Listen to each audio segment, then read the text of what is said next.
Hello student, कैसे हैं आप सब। तो आज का जो टॉपिक है वान डी ग्राफ के ऊपर है और क्वेश्चन आएगा वान डी ग्राफ जनित्र की रचना एवं कार्यविधि समझाइए, इसके उपयोग बताइए, उपकरण का नामांकित चित्र, कार्यविधि और उपयोग। ऐसा क्वेश्चन भी आ सकता है कि निम्नलिखित पर टिप्पणी लिखिए।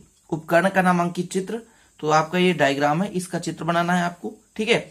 इसके बाद कार्यविधि और उपयोग है ना, इसके बारे में बताना भी कि बनावट भी लिख सकते हैं आप, कैसा है। यदि क्वेश्चन आ गया सचित्र वर्णन करो, तो जो मैं आज बताने वाला हूं उतना ही आपको लिखना है, ठीक है। और उपयोग आ जाए और दोष भी लिख सकते हैं, तो वो सब कुछ अपन चर्चा करेंगे। तो चलिए स्टार्ट करते हैं। तो सबसे पहले आपको डायग्राम समझना है, ठीक है ना। ये आपका वान डी ग्राफ है, थोड़ा सा मैं इसको ऊपर करता हूं, ये आपको दिख रहा होगा, ठीक है। ये वान डी ग्राफ जनित्र है। इसमें सबसे पहले आपको समझना है कि आपको दिख रहा है एक धातु का खोल। ये धातु का खोल ऐसा है, ठीक है ना। लगभग इसका जो व्यास होता है 5 मीटर का होता है, ठीक है, ध्यान रखिएगा। 5 मीटर का जो आपका धातु का खोखला गोला है, एक एस खोल जिसको बोलते हैं, 5 मीटर व्यास का एक धातु का गोला होता है, जो कि लगभग ये जो आपका ऊंचाई है यहां से यहां तक लगभग 15 मीटर ऊंचे विद्युत रोधी स्तंभों पर टिका रहता है। कहने का मतलब एक गोला है ना, कितने मीटर व्यास का है, तो 5 मीटर व्यास का गोला है, जो कि 15 मीटर ऊंचे विद्युत रोधी स्तंभों से टिका होता है। अब पीपी का मतलब ये, जैसे एक आपके पास स्तंभ ये पी है और ये पी है, मतलब ये स्तंभ है पी और पी, मतलब पीपी से टिका हुआ है, मतलब एक स्तंभ पर टिका हुआ है। इतना क्लियर, इतना समझ गए होंगे। आगे अब करना क्या है कि यहां पर देखिए एक घिरनी ये है और एक घिरनी ये है, मतलब P1 और P2 दो घिरनियां हैं, ठीक है। तो आपको बताना कि इसमें P1 और P2 दो घिरनियां होती हैं, जिनमें से होकर विद्युत रोधी पदार्थ जैसे रबर या रेशम का बना हुआ एक बेल्ट गुजरता है। ये आपका देख रहे हैं यहाँ पर एक रेशम का बेल्ट है, या किसका बेल्ट हो सकता है, रबर का बेल्ट हो सकता है। तो P1 और P2 दो घिरनियां होती हैं, जिसमें से रेशम का बेल्ट या रबर का बेल्ट गुजरता है, मतलब ये घूमता रहता है। घूमता कब है, जब यहां पर हम चार्ज देते हैं तो ये घूमता रहता है, तो आवेश ले जाने का काम करता है। आगे आपको लिखना है कि C1 और C2, जैसे यहां पर एक दिख रहे हैं ये कंघी के रूप में, इसको हम कंघी बोलते हैं। C1 और C2 दो कंघियां हैं, ठीक है, जिसको इसको हम दे देते हैं C1 और इसको देते हैं C2। तो एक संग्राहक कंघी होता है, एक फुहार कंघी। जहां से आवेश दिया जाता है उसे फुहार कंघी कहते हैं, और जहां पर आवेश ग्रहण किया जाता है उसे संग्राहक कंघी कहते हैं। तो C1 और C2 धातु की दो कंघियां होती है, ठीक है ना, ध्यान रखिएगा। C1 का संबंध यहां पर बैटरी के धन सिरे से होता है, ठीक है, तथा C2 का जो संबंध है धातु के जो आपके गोला है, मान लीजिए यहाँ पर 5 मीटर व्यास का एक धातु का गोला है, उससे संबंध होता है C2 का। तो यहाँ पर फुहार कंघी है और ये संग्राहक कंघी है। फुहार कंघी से आवेश देते हैं और C2 मतलब ये संग्राहक कंघी है, इससे आवेश ग्रहण किया जाता है। जो C1 का संबंध है बैटरी के धन सिरे से होता है और C2 का संबंध है धातु के गोले से होता है। इसके आगे थोड़ा सा और लिखना है, जैसे आप देख रहे हैं एक टैंक के रूप में, टैंक के अंदर है, तो इस गोले के आवेश को क्षरण को रोकने के लिए इस जनित्र को एक लोहे के टैंक में, जिसमें लगभग 15 वायुमंडलीय दाब गैस भरी होती है, बंद कर देते हैं।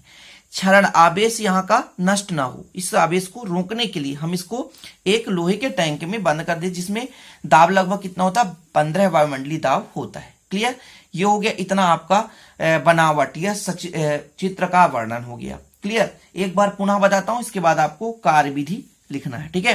तो देखिए मैंने क्या कहा कि वान डी ग्राफ जनित्र में लगभग 5 मीटर व्यास का एक धातु का गोला होता है, जो कि 15 मीटर ऊंचाई पीपी पर टिका रहता है, ठीक है। इसमें P1 और P2 दो घिरनियां होती हैं, जिसमें विद्युत रोधी पदार्थ जैसे रेशम या चालक का बेल्ट लगा होता है।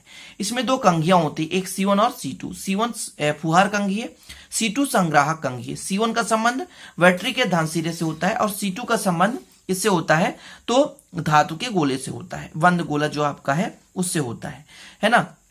आगे आपको लिखना है कि इसके आवेश को नष्ट होने से बचाने के लिए इसको हम एक टैंक में रखते हैं, लोहे के एक टैंक में रखते हैं, जिसमें लगभग दाब 15 वायुमंडलीय दाब के बराबर होता है, या 15 वायुमंडलीय दाब पर इसमें गैस भरी होती है, ठीक है। बंद कर देते हैं लोहे में, जिससे कि इसका क्षरण ना हो। साथ ही इसको हम पृथ्वीकृत कर देते हैं, जैसे यहाँ पर देखिए ये इधर आकर, मतलब ये पृथ्वीकृत है कि इस तरह यदि आवेश आ भी जाए तो पृथ्वी से आने वाला ऋण आवेश धन आवेश को कैंसिल कर दे।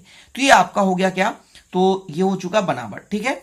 अब आपको समझना है कार्यविधि, और इसको मैंने पूरा लिख दिया है ताकि आप लोगों को दिक्कत ना हो। देख सकते हैं कि 15 मीटर व्यास की धातु का खोखला गोला एस है, 15 मीटर ऊंचे 5 मीटर व्यास का धातु का खोखला गोला एस है, 15 मीटर ऊंचे विद्युत रोधी स्तंभ पीपी पर टिका रहता है। P1 और P2 दो घिरणियां होती हैं जिसमें से होकर विद्युत रोधी पदार्थ जैसे रबर या रेशम का बना एक बेल्ट गुजरता है। क्लियर, पूरा डायग्राम से आप समझ गए होंगे। नीचे घिरणियां P1 को अन्य मशीन द्वारा घुमाया जा सकता है। C1 और C2 धातु की दो कंघियां होती हैं। कंघी C1 को उच्च तनाव बैटरी के धन सिरे से तथा C2 को धातु के गोले S से जोड़ दिया जाता है, जैसा कि यहाँ पर आप देख सकते हैं। ये पूरा जुड़ा हुआ है ना, ये C2 है तो गोले से जुड़ा हुआ है, C1 जो है बैटरी के धन सिरे से जुड़ा हुआ है, और P1 और P2 दो कंघियां हैं। ठीक है, चलिए अब आगे आपको समझना है कार्य विधि। तो कार्य विधि में लिखना क्या है, क्रम से आपको समझना है। ठीक है, डायग्राम से ही पूरा समझ में आ जाएगा। देखिए आपके पास C1 कंघी है। पहले मैं आपको शार्ट तरीका बताना चाहता हूं कि C1 कंघी से आवेश आएगा, है ना, और विद्युत रोधी पदार्थ पर यह आवेशित होगा और ये आवेश जाकर संग्राहक पर पहुंचेगा। संग्राहक पुनः इस आवेश को ले लेगा और पुनः ये कंघी यहाँ पर जो आपका कंघी जो है यहाँ पर आवेश ले लेगा और इसके बाद जो है ये ऋणावेशित होगा। पुनः ये जो घूम कर आएगा पुनः धनावेशित होगा, पुनः ऊपर जाएगा, पुनः ये जाकर के आवेश धातु के गोले पर चला जाएगा और यह क्रम चलता रहता है। तो ये आवेश जाकर के धातु के गोले पर क्या हो जाता है, संरक्षित हो जाता है।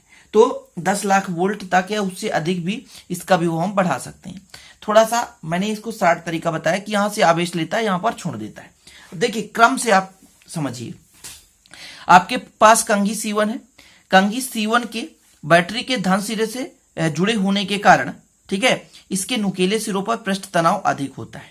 ठीक है, मैं क्या कहा, यहां पर जो आपका कंघी है C1 है, C1 के बैटरी के धन सिरे से जुड़े होने के कारण इसके नुकीले भागों पर पृष्ठ तनाव अधिक होता है। इस पृष्ठ तनाव के कारण वैद्युत पवन चलने लगता है और धन आवेश युक्त जो है यह पवन, है ना, धन आवेश युक्त यह पवन सामने वाले भाग को आवेशित कर देता है, मतलब बेल्ट के सामने वाले भाग को धनावेशित कर देता है। चूंकि यह घिरनी ऊपर की ओर चलती है तो आवेशित होकर के ऊपर की ओर चलती है, संग्राहक कंघी के पास पहुंचता है ना। संग्राहक कंघी के पास पहुंचते ही ये अपना आवेश धातु के गोले को दे देता है, मतलब धातु का गोला जो है आपका वो धनावेश को ले लेता है और पुनः इसको क्या कर देता है, ऋणावेशित कर देता है और पुनः वैद्युत पवन चलने लगता है। पुनः यह घूम करके C1 पर आता है और यह पुनः C1 पर धनावेश के वैद्युत पवन के कारण पुनः आवेशित होता है और पुनः वापस जाता है C2 के पास, संग्राहक के पास, और यही क्रम लगातार चलता रहता है। यही क्रम लगातार चलता रहता है। तो C1 के पास से आवेश को लेकर C2 के पास पहुंचता है और लगातार धातु के खोखले पर धन आवेश आता जाता है। इसी धन आवेश के कारण इसमें लगभग 10 लाख वोल्ट या उससे भी अधिक मात्रा में इसकी विभव बढ़ाई जा सकती है। ठीक है ना, इतना क्लियर है, इतना ही आपको लिखना है। ठीक है, यहां पर देख सकते हैं कि कंघी C1 के बैटरी के धन सिरे से जुड़े होने के कारण उसके नुकीले पृष्ठ पर पृष्ठ तनाव अधिक हो जाता है, जिससे वैद्युत पवन चलने लगता है। ठीक है, धनावेश युक्त इस पवन के कारण बेल्ट का सामने वाला भाग धनावेशित हो जाता है। धन आवेश युक्त बेल्ट का यह भाग ऊपर की ओर चलने लगता है और यह भाग कंघी C2 के सामने पहुंचता है। तो कंघी के सिरों पर ऋणावेश तथा गोले S के बाह्य पृष्ठ पर धनावेश प्रेरित हो जाता है। ठीक है ना, इतना हो गया। इस प्रकार कंघी C2 के प्रेरित ऋणावेश के कारण पुनः वैद्युत पवन चलने लगता है, जो बोल्ट के धन आवेश को समाप्त कर देता है। ये बेल्ट है, ठीक है ना, बेल्ट के धनावेश को समाप्त कर देता है और बेल्ट का यह भाग पुनः घुमाकर C1 के पास आता है और धनावेशित हो जाता है। यह प्रक्रिया लगातार चलती रहती है। बस यही चीज है, आप लोग स्क्रीनशॉट ले सकते हो। ठीक है ना, लिखना है यदि तो। क्लियर, तो ये आपका पूरा हो चुका है कार्यविधि। देखिए आपको मेन समझना डायग्राम में होता क्या, कार्यविधि में होता क्या है कि आवेश C1 से लिया जाता है और C2 के पास संग्राहक द्वारा ग्रहण कर लिया जाता है। अब ये ब्रुश का काम करता है, जैसे कोई पदार्थ यहाँ पर ब्रुश लगाओ तो पदार्थ जो है अलग हो जाता है। तो वही चीज है, ये जो आवेश है धातु के गोले पर चला जाता है, बाह्य भाग पर आवेशित हो जाता है और यहाँ पर ऋण आवेश उत्पन्न हो जाता है। पुनः वैद्युत पवन चलता है तो ये पुनः घिरनी घूमने के बाद ये बेल्ट जो है पुनः C1 के पास आता है और C1 क्या देता है, प्लस देता है। प्लस आवेश कारण यहाँ वैद्युत पवन चलता है और ये पुनः ऊपर की ओर जाता है और यह प्रक्रिया लगातार क्या होता है, चलता रहता है। क्लियर, और यही प्रक्रिया के कारण इसमें वोल्ट जो विभव है वो उच्च वोल्ट का हो जाता है, 10 लाख वोल्ट या उससे अधिक भी बढ़ जाता है। ये तो आपका हो गया संरचना और कार्यविधि।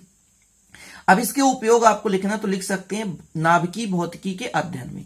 नाभिकीय क्षेत्र में भौतिकी के अध्ययन में हम इसका प्रयोग करते हैं 1D ग्राफ का। और लिख सकते हैं उच्च विभवांतर उत्पन्न करने में। मैं बोल रहा हूं, आप लिखते चलें, उच्च विभवांतर उत्पन्न करने में, ठीक है। और आप लिख लें प्रोटॉन, न्यूट्रॉन, अल्फा कण आदि को त्वरित करने में या नाभिकीय विघटन में भी इसका प्रयोग करते हैं। प्रोटॉन, न्यूट्रॉन, अल्फा कण आदि को त्वरित करने में, ठीक है। इसका दोष भी है। दोष आप क्या कर सकते हो, उच्च विभव कारण ये खतरनाक होता है। दूसरा दोष आप कर सकते हो, बड़ा आकार होने के कारण यह असुविधाजनक है, मतलब एक स्थान से दूसरे स्थान तक नहीं ले जा सकते। तो इसका एक तो बड़ा आकार है इसलिए असुविधाजनक है, और यह एक खतरनाक होता है क्योंकि इसकी विभव उच्च होती है।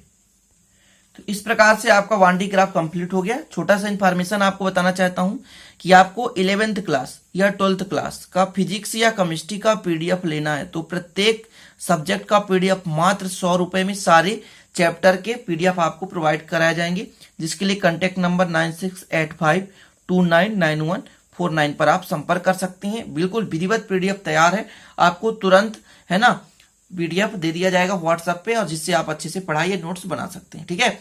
तो चलते हैं स्टूडेंट, फिर मिलते हैं अगले वीडियो में। तब तक के लिए जय हिंद, वंदे मातरम।